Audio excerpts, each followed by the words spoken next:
नमस्कार, live news में आपका स्वागत है। पंचायत में आए हुए थे तो भूतपूर्व मुखिया है, उनसे कुछ इंटरव्यू ले लेते हैं। क्या पंचायत की स्थिति है? लाइट नहीं लगा, जनता से भी कुछ राय जाने हैं। लाइट नहीं लगा है, नल जल प्रॉपर चल नहीं रहा। तो सर, सबसे पहले आप अपना नाम बताइए जनता को। मेरा नाम हुआ बलराम कुमार। मैं 2001 से 6 तक मुखिया रहा, फिर 11 से 16 तक मेरा कार्यकाल रहा बिहाफ ऑफ। वर्तमान में अभी हारे हुए हैं, अभी चुनाव लड़ रहे हैं। मेरी पत्नी लड़ रही है चुनाव, अनीता देवी, मोतीमाला उसका छाप है। चुनाव चिन्ह मोतीमाला जी सर। ये आप अपने कार्यकाल में समाज के लिए क्या क्या किए थे? 2-4 जो मुद्दे हैं वो बताइए। मैं अपने कार्यकाल में प्रारंभ किया 2001 में मेरा पंचायत की राजनीति शुरू हुई, तो मैंने समाज में ऐसा ऐसा काम किया, जैसे पंचायत का 2 श्मशान और 2 कब्रिस्तान। जो सनकन्हई में कब्रिस्तान का घेराव किया बहुत लंबा, जहाँ तक जो धनराशि थी उससे। पर्वता में कब्रिस्तान की घेराबंदी किया, और महादेवपुर एक टोला है वहाँ पर श्मशान की घेराबंदी किया, और बलथरी में भी श्मशान की। तो 2 यहीं समाज में समरसता बनी रहे, इसके लिए मैंने 2 श्मशान और 2 कब्रिस्तान का घेराबंदी किया। कई ऐसी सड़कें जहाँ सड़क नहीं थी उसका भी मैंने जीर्णोद्धार किया, विकास किया। वर्तमान विगत में भी मैंने अपना जमीन दे करके पंचायत में राज्यपाल के नाम से, और पंचायत सरकार भवन का निर्माण, जो इस यहाँ 13 पंचायत है, 13 पंचायत में सिर्फ कन्हई पंचायत में ही पंचायत सरकार भवन बन सके। जो मैं अपना सारे जो मेरे कुनबे के लोग थे, याद फड़ी जो कहते हैं, वो सारे लोग अपना जमीन राज्यपाल के नाम से डोनेट किए और उस पर भवन बना। वर्तमान समय में मुखिया बहुत विरोध भी किए, लेकिन कागजी बहुत स्तर बढ़ा हुआ था, हाईकोर्ट तक भी गए उसको रोकने के लिए, लेकिन सबूत कागजात रहने के बाद यहाँ कोई किसी का नहीं चला। और पंचायत सरकार भवन अभी कन्हई और सनकन्हई के बीच में बना हुआ है, जो अभी फिलहाल कोई भी देख सकते हैं। तो मेरा ये ऐसा योजना बहुत हो, जैसे जीर्णोद्धार, पोखर का जीर्णोद्धार किया मैंने बलथरी में, जो समाज को कहीं स्नान करने के लिए या कहीं कोई पर्व मनाने में भी दिक्कत होती थी, तो मैंने बलथरी में ऐसा जीर्णोद्धार किया, जो आज एक नमूना के तौर पे है। सड़क का भी निर्माण ऐसा ही बहुत कठिन जगह पर निर्माण किए, ऐसा सड़क बनाए जो आज 10 साल हो गया, लेकिन लगता है जो कल बना है। और वर्तमान में जो बनी है सड़क, वह 1 साल नहीं बना हुआ है और ध्वस्त हो चुकी है। लगता है कि साल में उसका इस सड़क का निर्माण 10 साल पहले हुआ हो। अब मैंने 10 साल पहले बनाया, तो अगर आप अचानक पहुंचेंगे वहाँ तो लगेगा यह 6 महीना पहले बना हुआ है। गुणवत्ता में यही अंतर है मेरा और वर्तमान में। मेन खेल रहता ठेकेदार का। ठेकेदार पैसा कितना लिया, कितना घोटाला किया। तो आप उस टाइम पे आप अपने से काम करवाए थे या ठेकेदार के थ्रू, या ठेकेदार के सामने रखवा के काम? मैंने अपना जो भी काम किया वो किसी ठेकेदार के माध्यम से नहीं किया। सरकार की एजेंसी थी उस समय में, सचिव के माध्यम, सचिव ही होते थे सारे एजेंसी के कार्यकर्ता धरता, और उन्हीं के माध्यम से मेरा मॉनिटरिंग रहता था, और उस मॉनिटरिंग में हम अपना सारा काम किया। इसीलिए गुणवत्ता ज़्यादा से ज़्यादा रहा। आज के दौर में ये है, जो गलत सलत आदमी के द्वारा बनाया जाता है, जिसमें गुणवत्ता नहीं रहता है, ज़्यादा प्रतिनिधि के द्वारा कमीशन लिया जाता है, तो कहाँ से गुणवत्ता हो पाएगी? जाहिर सी बात है। तो आप इस बार जो जनता से मिल रहे हैं, तो आपको रुझान क्या लग रहा है? रुझान अच्छा लग रहा है। जो मान लीजिए वर्तमान में है, उनके प्रति तो लोगों का नफरत है, क्योंकि यहाँ जो उगाही हुआ, अवैध उगाही, सो लगता है कि जिला और बिहार स्तर पर जो अगर कहा दे तो प्राइज मिलने वाला है कन्हई पंचायत को। जो अगर सबसे ज़्यादा उगाही कहीं मिला हुआ होगा, तो सबसे उगाही के नंबर में आता है कन्हई पंचायत। और इस कन्हई पंचायत की एक परंपरा रही, जब घनश्यामपुर था पूरा प्रखंड, तब भी कन्हई के लोग प्रमुख होते थे, जिससे अभी 3 प्रखंड हो चुका है।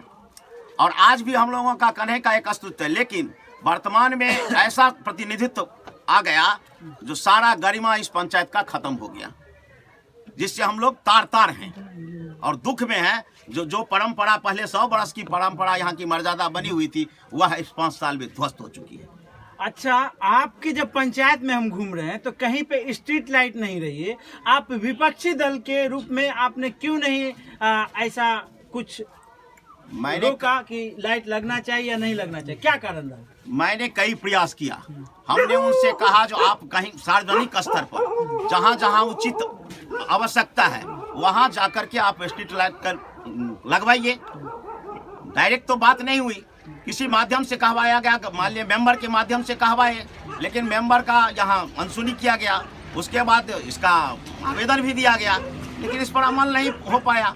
उनका मानसिकता था सबको गच्छे हुए हैं, जो तुमको ये दे देंगे वो दे देंगे, उसके नाम पर चुनाव अपना चाहते हैं, जो मतदान ले लेंगे, कहेंगे जो कल तुमको ये हो जाएगा उसको हो जाए। अभी करते तो उनको अपना लगता था जो हम किसको दें नहीं दें, ये करें सब कहे तो पूछ करके करते नहीं, वो व्यक्तिगत किसी किसी का लाभ देते, इसीलिए वो नहीं कर पाए।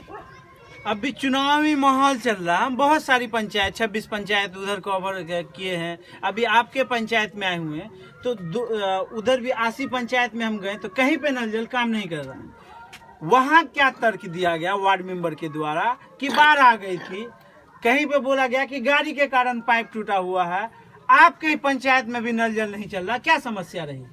गुणवत्ता की अभाव रही, मॉनिटरिंग का गवर्नमेंट में भी इसमें गवर्नमेंट की भी कमी है, प्रतिनिधि का जो कमी सो है, लेकिन गवर्नमेंट की कमी है। जब यह कार्य स्थल पर संचालन हुआ तो उस पर उसी समय में पदाधिकारी को और सरकारी एजेंसी को मॉनिटरिंग करना चाहिए। उस समय में वो भी छोड़ दिए और ज़्यादा से ज़्यादा कमीशन खोरी चालू हो गया, जिसके कारण कोई भी मटेरियल गुणवत्तापूर्ण नहीं लगा। अच्छा, ये बताइए जनता को कि आप जीत जाते हैं तो कैसा कौन सा काम छूटा हुआ 2-4, ऐसे तो बहुत सारा आपके पंचायत में करना बाकी है, तो जो आप सबसे पहले करना चाहेंगे? सबसे पहला काम मेरा यही रहेगा, जो नाला निर्माण सबसे आवश्यक है, क्योंकि गांव घर में सड़क जो भी बनी, जो भी स्थिति है, सबसे हर गांव में हर टोला में जल जमाव है। अगर नाला का निर्माण हो जाता है तो लोगों को चलने फिरने में और पानी का सही ढंग से निकासी हो पाएगा, सही जगह पर पानी चला जाएगा, वो वेस्टेज में अपना काम करेगा। और सबसे पहला काम यहाँ है नाला निर्माण। उसके बाद शिक्षा पर जोर देना पड़ेगा, जो अभी शिक्षा की जो देख रहे हैं स्थिति वो भी बहुत दयनीय है। स्वास्थ्य यहाँ का चरमरा गया है। इस पंचायत में मात्र एक कमरा सिंगल इस पंचायत का बना हुआ है उप स्वास्थ्य केंद्र के नाम से, जबकि एक्स्ट्रा PSC में ये अप्रूव्ड हो चुका है, अपग्रेड हो चुका है, लेकिन अभी तक निर्माण नहीं हो पाया है। तो सबसे आशा आती है कि नहीं आपके पास? हाँ, आशा आती है। आशा आती है। आशा तो हर वार्ड में ना है, आशा तो बहुत है, किसी किसी वार्ड में नहीं है। ANM आती है, बैठती है। आप जब मुखिया रहे थे तो उस टाइम पे भी नाली का फंड चल रहा था, तो उस टाइम पे नाली कहाँ बनी? नहीं, उस समय में नाली का योजना नहीं था, नाली पर कहीं जोर शोर नहीं थी। पंचायत के द्वारा कोई प्राथमिकता नहीं थी नाले का। जो नाले का जो ये 7 निश्चय के तहत जो अभी प्रायोरिटी दी गई है, वह प्रायोरिटी 2011 से 16 के बीच में नहीं थी। ये सच्चाई यही है जो अभी 7 निश्चय के तहत उसमें प्रायोरिटी रखा गया। इंदिरा आवास में भी जनता बोल रही थी कि काफी धांधली हुई है आपके पंचायत में, तो आप विपक्षी दल रह के आपको टोकना चाहिए था कि इतना पैसा क्यों लिया जा रहा, क्या कारण है? कई आदमी से मैंने संपर्क किया कि भाई आप बिचौलिया के माध्यम से इतना भारी रकम दे करके आप प्रधानमंत्री आवास योजना, अब इंदिरा आवास नहीं रहा, मेरे कार्यकाल तक इंदिरा आवास रहा 16 तक, लेकिन 16 से कंटिन्यू कर गया प्रधानमंत्री आवास योजना। अब प्रधानमंत्री आवास योजना में लोगों को लेने में अब सहूलियत, ज़्यादा से ज़्यादा रकम देना। कई आदमी को मना किए, लोग सोचता है भाई विपक्ष क्या कर पाएगा, सत्ता में है, दे करके काम करा लेना है। इस मानसिकता से लोगों ने ज़्यादा से ज़्यादा जितना मांगा दिया, उगाही किया और निर्माण किया। लोगों की भी कुछ कमी है, जो कुछ ऐसा भी रहता है जो उस लायक नहीं है हम लाभार्थी, फिर भी लेते हैं, तो उस कारण भी कुछ त्रुटि होती है। तीसरा कारण ये है जो हम मकान नहीं बना पाते हैं, तो उसमें भी कहीं त्रुटि हो जाती है। तो ज़्यादा दोहन हो जाने के बाद कहाँ से बना? 1,20,000 मिलती है सरकार के द्वारा, 16,000 18,000 मनरेगा के तहत भी उस लाभार्थी के जब ये एक्टिवेट किया जाता है प्रधानमंत्री आवास योजना का, उसी समय जॉब कार्ड का उसका एक्टिवेट कर दिया जाता है। इसलिए कर दिया जाता है जो लाभार्थी का 1,20,000 तो डायरेक्ट गवर्नमेंट के माध्यम से आती है राशि, और मनरेगा के तहत से, नरेगा के तहत से वह रुपया उस लाभार्थी को उसके खाते में चला आता है। तो यहाँ तो इतना ही नहीं, कमीशन जो 20,000 15,000 25,000 लिया गया, उसके बाद हर लाभार्थी का वह 16,000 से लेकर के 18,000 वो भी निकासी कर लिया गया इस नाम पर कि तुम्हारा नाम हम फला योजना में फला सड़क बनाने में दे दिए हैं, तो मेरा तुम्हारे नाम से रुपया चला गया है। और वो भी रुपया लोगों का 16 से लेके 18,000 रुपया। लोग बहुत आदमी नहीं बूझ पाते हैं, जो बूझते हैं वो तो चाहते हैं जो नहीं देंगे, लेकिन बहुत ज़्यादा सब 80% आदमी है जो नहीं समझ पाया और उसका वो भी रुपया उठा लिया निजी में। उतना ही नहीं हुआ, साथ में अगर उसका प्रदेश से कहीं 1,000-2,000 आया तो वो भी उसका गबन हो चुका है। कुछ केस ऐसा भी मिलेगा। एक बिहार की बड़ी पार्टी है, नरेगा की बात हो रही है। बिहार की एक बड़ी पार्टी है, उन्होंने उनके राष्ट्रीय अध्यक्ष ने कहा था कि नरेगा का एन साइलेंट करके उन्होंने मरेगा बोला था। ये बात जाहिर सी लग रही है कि पैसा ज़्यादा बर्बाद वेस्टेज हो जाता है, जनता के काम नहीं आता है। सर एक बार और कैंडिडेट का नाम और ईवीएम से इस बार चुनाव होना है तो थोड़ा जनता को बताइए। कौन कैंडिडेट का? मेरा अपना मेरा कैंडिडेट श्रीमती अनीता देवी है। मोती वाला छाप है, 1 नंबर पर है, ईवीएम में 1 नंबर पर है, उसको मतदान करना है। यही हम लोगों से आग्रह करेंगे, बेनती करेंगे, जो उस 1 नंबर बटन पर दबा करके भारी मतों से विजय बनावे। और जो भी काम अधूरा पड़ा हुआ है, जो भी मेरे नज़र में आएगा जो अच्छा से अच्छा काम हो सके, वह चाहेंगे जो जनता के बीच में खड़ा उतरे और उसका समाधान करें। और चाहेंगे जो घुसखोरी भी अधिक से अधिक मैं अपना एक बार फिर रिपीट करना चाहता हूँ, जो 2011 से और 16 के बीच में जो इंदिरा आवास की आवंटन हुई, उसमें मैंने 1 पैसा कमीशन नहीं लिया था और सारे बिचौलियों को खत्म कर दिया था, जो यहाँ के जनता बोलेंगे। सेकेंड किस्त में कुछ लोगों ने कहीं न कहीं मकान नहीं बनाते हैं तो कुछ ही सरकारी मुलाजिम के माध्यम से कुछ न कुछ दोहन हो जाता था। जो मेरे संज्ञान में आता था उस पर भी दबाव बनाते थे जो तुमको देना नहीं है। लेकिन मेरा फर्स्ट किस्त का दावा है 1 पैसा भी कहीं किसी को कमीशन नहीं देना पड़ा। 2011 से 16 के बीच में जो भी इंदिरा आवास का लाभ मिला, जिसको भी दिया गया, वह कहीं किसी तरह का बिचौलियागिरी नहीं हुआ। न इंदिरा आवास सहायक का चला, न मान लीजिए विकास मित्र का चला, न पंचायत सेवक का चला। अपना जिसका जो हक था वो जाकर के उसके खाता में रुपया गया और रुपया उठा कर दिया।